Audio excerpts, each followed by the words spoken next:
2025 sur la télévision Labari. Monsieur Dama, bonsoir et bienvenue à cette édition d'information. Plusieurs quartiers de la capitale, à l'instar de certaines localités du pays, ont été bien arrosés par la pluie de ce 23 septembre. Une situation qui montre si bien est que la saison des pluies a encore de beaux jours devant, comme prévu par le service de la météo en début du mois. Suivant à ces propos les explications du responsable de la division prévision météo, Ousmane Bawa. La deuxième décade du mois de septembre, à partir du 10, on a quand même une accalmie. On voit très bien que nous avons une situation neutre ici, donc on aura une accalmie. Mais on se rappelle toujours de notre prévision d'avril 2025 où nous avons prévu une fin de saison tardive. Une fin de saison tardive, c'est-à-dire que on peut, en fonction de localité, que ce soit la partie ouest ou est ou centre du pays, la saison d'hivernage va aller jusqu'en fin septembre, début octobre sur plusieurs localités du pays.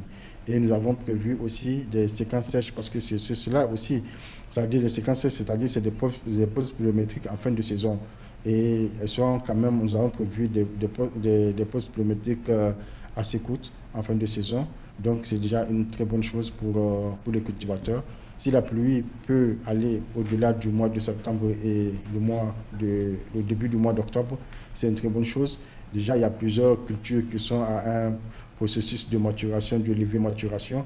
Je pense on pense très bien que si la saison peut s'étendre jusqu'en fin octobre, le rendement sera meilleur que celui des années antérieures. La salle de réunion de l'hôtel Radisson Blu de Niamey a servi de cadre ce matin pour le lancement du colloque national sur la lutte contre la désinformation à l'ère de l'intelligence artificielle, autant pour moi. L'initiative portée par APAC Niger en collaboration avec Search for Common Ground a été présidée par la directrice générale de l'ANSI. Le compte-rendu avec Boubacar Ibrahim et Smail Abdoulaye. Avantages et menaces pour les États fragiles de la désinformation à l'heure de l'intelligence artificielle, c'est le thème de ce colloque objet de lancement que porte l'Association des professionnels africains de la communication APAC Niger. Initiée dans le cadre du projet Lafi Kibarou, Informé pour la paix, cette rencontre qui regroupe des experts, des acteurs sociaux et des représentants des médias vise à se pencher sur les défis de la désinformation dans un contexte où l'intelligence artificielle se fait découvrir. La tenue de ce colloque n'est pas le fruit du hasard.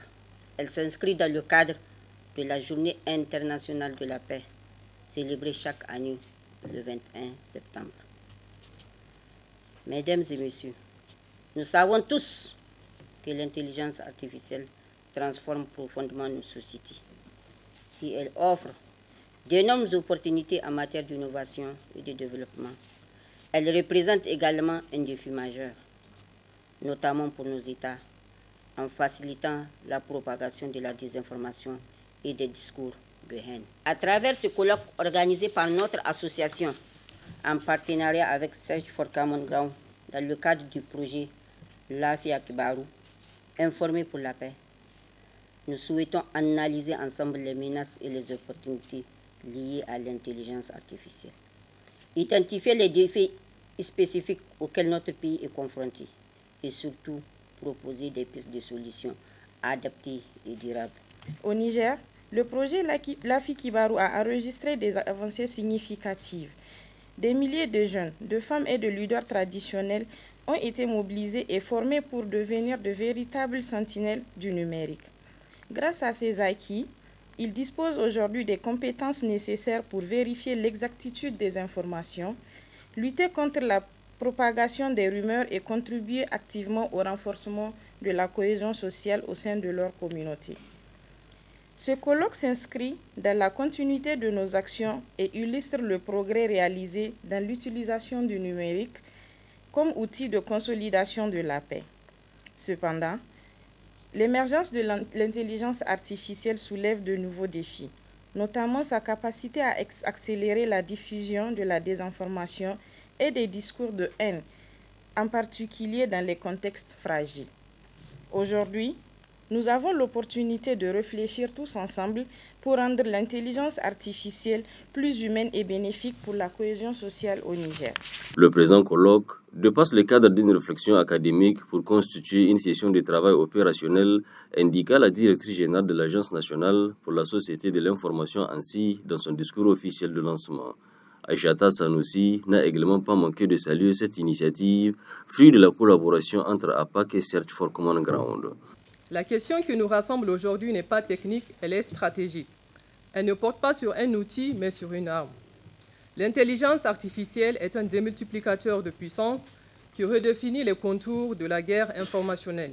Au nom de l'Agence nationale pour la société de l'information, l'ANSSI, je salue l'initiative conjointe de l'APAC Niger et de Search for Common Ground. Votre démarche est essentielle car elle fédère les expertises face à une menace qui, par nature, est diffuse et polymorphe. La désinformation amplifiée par les algorithmes, au-delà d'être un vecteur de fausses nouvelles, est devenue un instrument de déstabilisation capable d'éroder la confiance citoyenne, de fracturer la cohésion sociale et de paralyser l'action publique. Face à ce péril, la mission de l'ANSSI est claire: bâtir et garantir un espace numérique souverain, maîtrisé et sécurisé. Notre rôle n'est pas de contrôler l'information, mais de nous assurer que le débat public repose sur des fondations saines et que l'infrastructure numérique nationale dispose de capacités de défense adéquates. Les 60 experts réunis ici incarnent le capital humain sur lequel notre pays doit s'appuyer, ajoute-t-elle dans la suite de son intervention. Ainsi, une journée durant, les participants à ces colloques nationaux auront à se pencher sur cette problématique de l'heure à l'effet de déterminer les avantages et les menaces pour les États fragiles. La rentrée scolaire 2025-2026 est fixée pour le 1er octobre 2025 sur l'ensemble du territoire national. À plus d'une semaine de la reprise des activités dans les établissements d'enseignement primaire et secondaire, les préparatifs vont bon train à tous les niveaux. Suivez donc un zoom sur les marchés des fournitures scolaires où on constate une disponibilité de ces fournitures, nous rapportent Sakinatou, Sadou Gazibo et Sadou Doumi. Stylos, cahiers, sacs et autres fournitures scolaires sont bien visibles sur les étals des marchés. À l'approche de la rentrée, les commerçants se disent prêts sur la disponibilité des stocks. On donne des fournitures scolaires et des articles aussi divers. Il n'y a pas de manquement. Il y a des nouvelles arrivages même. Il y a beaucoup de nouveautés. Les prix sont abordables. Et par rapport à la clientèle, ils viennent payer. Ils viennent payer puisque tout c'est petit à petit, quoi. S'ils auront une occasion de venir acheter vite les fournitures de leurs enfants, ils n'ont qu'à se préparer. Ouais, c'est le moment. Du côté des clients, le constat est le même. Un parent rencontré affirme de la disponibilité des fournitures sur le marché. Les fournitures de cette année sont tellement exceptionnelles. Ce sont des bonnes fournitures, de bonnes valeurs et de bonne qualité. Tout ce dont on aura besoin, je n'ai jamais passé ici et manqué des fournitures dont j'ai besoin. Tout est disponible à ma portée. Dès que je demande, directement c'est accessible. Les prix sont également donc exceptionnels, c'est moins cher. J'exhorte également à tous parents d'élèves et aux élèves également donc, de faire un effort et de visiter également la boutique en question et de s'en procurer également de tout documents, tout document nécessaire pour la rentrée scolaire de 2025-2026. À l'heure où élèves, parents et enseignants s'apprêtent à renouer avec le chemin de l'école, cette disponibilité des fournitures et la stabilité des prix offrent un souffle d'optimisme pour aborder sereinement la rentrée scolaire 2025-2026. Justement, pour aborder cette rentrée scolaire, les élèves ont, en plus des fournitures, besoin des tenues qui sont des exigences des responsables d'établissement. C'est pourquoi les parents et même les élèves s'affluent chez les vendeurs de tissus pour payer les tenues. Et tout se passe bien entre les vendeurs et les clients. Le reportage est signé Hafsatou Iliassou sous les images de Sadoudou. À l'approche de la rentrée des classes, les marchés de Niamey connaissent une animation particulière. Les couleurs unies, souvent bleu, kaki ou blanc, les rouleaux de tissu sont exposés bien en évidence. Les vendeurs en profitent pour attirer les clients car c'est la période la plus fructueuse de l'année.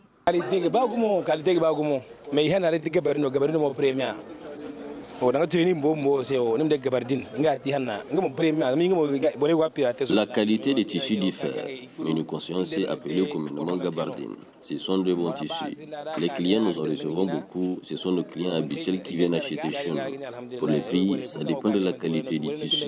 Il y en a pour 1250 francs, 1750, 2000 voire 2500 francs. Bon prix, ça dépend. Prix est 2000, 2500, 1750, 1250.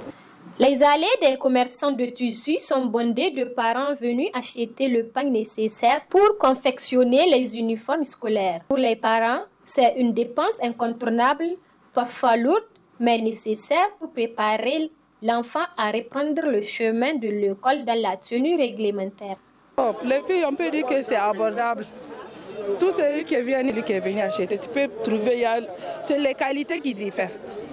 Il y a 3 sortes de qualités, ça dépend de ce que tu peux prendre, en fonction de tes moyens. Ça dépend, on peut te dire, on peut te dire 3 000, 4 000, ça dépend de ce que toi tu peux prendre. Et puis tu peux négocier avec le vendeur. Donc, je laisse aux parents d'élèves de faire le maximum d'efforts pour venir payer leur fourniture et les tenues pour les enfants. Parce que si l'école est presque, c'est pas facile. Si la personne, dès maintenant, de ne qu'à préparer pour venir acheter. Je souhaite une bonne rentrée à tous les enfants. Entre nécessité et tradition, l'achat du tissu scolaire s'impose comme le premier acte de préparation, donnant le temps d'une rentrée déjà bien amorcée dans les marchés de la capitale. Un mot de santé pour clore cette édition et c'est pour évoquer une maladie mortelle. Il s'agit de l'accident vasculaire cérébral, plus connu sous le nom de l'AVC. Pour mieux cerner cette maladie, notre docteur Maison s'est entretenu avec un spécialiste en la matière, docteur Mahdi Moussa Konaté. Il est neurologue. Il nous parle des causes de l'AVC et ses symptômes. Suivez. L'artère qui irrigue le cerveau, qui se rompt, et le sang, il y a un empêchement de sang dedans, ou bien l'artère est bouchée par un caillot, donc le cerveau n'arrive plus à soustraire le glucose et l'oxygène qui l'alimente et dont il a besoin à travers le sang. Donc ça devient un AVC, un accident vasculaire cérébral. Donc c'est une partie du cerveau qui l'irrigation est perturbée, soit par effraction d'une artère ou bien l'artère est bouchée, donc le sang n'arrive pas à irriguer la partie. Ça fait ce qu'on appelle, ça crée ce qu'on appelle un accident vasculaire cérébral.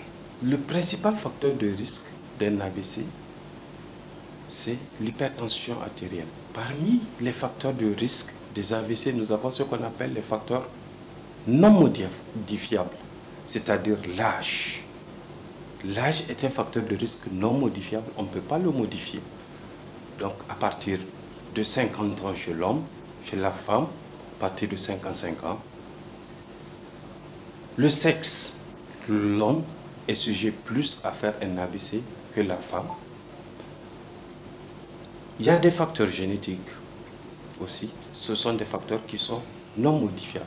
Maintenant, parmi les facteurs de risque modifiables, nous avons l'hypertension artérielle, nous avons le tabac, l'alcool, l'obésité, la contraception orale, les migraines, voilà. Et ce n'est pas exhaustif, la liste est un peu longue. Les premiers signes d'un AVC, d'abord, un patient qui, tout de suite, présente le déficit, une faiblesse d'un membre C'est-à-dire, il sent que le côté est engourdi ou est faible. Il peut avoir aussi des troubles du langage, ou au niveau de l'œil, comme si c'est un voile qui tombe. Ça, c'est les premiers signes. Tout de suite, la personne est en train de parler et tout d'un coup, le membre est paralysé, il est faible, la voix ne sort pas ou il devient un peu confus. Tout de suite, c'est une urgence. Il faut l'amener dans un centre de santé. Autre chose, quand on voit aussi la bouche qui dévie d'un côté, ça fait partie des principaux signes. Voilà, c'était là donc les causes et les symptômes de l'accident vasculaire cérébral plus connu sous le nom de AVC. Et c'est ainsi que prend fin cette édition. Merci à vous de l'avoir suivi et restez en compagnie des programmes de la télévision La Paris.